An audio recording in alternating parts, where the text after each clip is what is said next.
Right, a preview of Arsenal at home. We'll start with team news.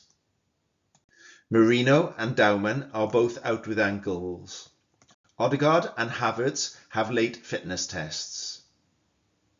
For us, Davis with an ankle, Kulusevski with a knee, Maddison with a knee, Bentancur with a thigh, Kudus with a thigh, Bergvall with an ankle are all out. Also, Porro with a thigh injury, Danso has a foot injury, and Udogie with a thigh injury. Odobe is out with a knee. Romero is suspended and Richarlison is back in training, but this game may come too soon. So on to team predictions. I'm thinking Arteta might start with Jesus to take advantage of Dragusin and possibly Paulinho's lack of pace.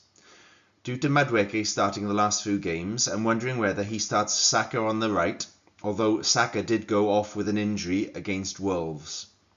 He might risk Odegaard as well due to the need for results, and worries in the Arsenal midfield, which we'll talk about later. Finally, Trossard as a rotation could get a run out. The rest of the team seems pretty consistent at the moment.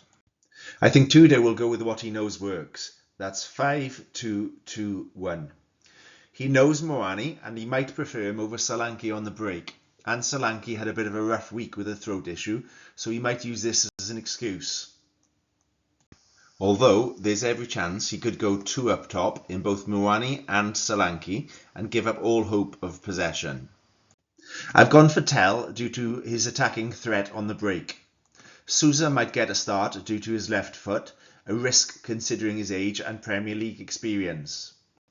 I've gone for Gray as I feel he fits the type of midfielder he had at Juventus, and I don't trust Bissouma, and he won't work hard enough for Tudor, I don't think.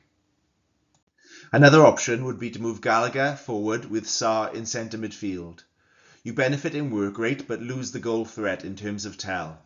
But perhaps you start like this and bring Tell on. As much as I hate to say it, Arsenal's strengths. We'll start with Rice and Zubimendi's accurate passing when they have opposition locked in deep. And their shooting from the edge of the box.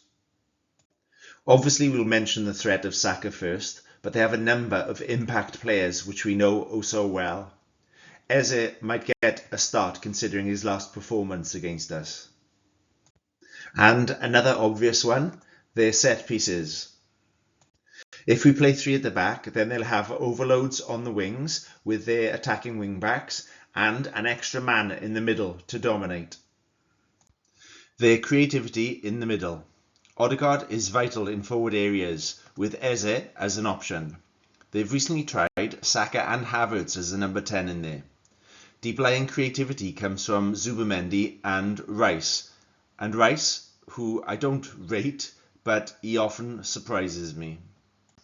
Finally, a solid defensive pairing when they play together. Areas to exploit.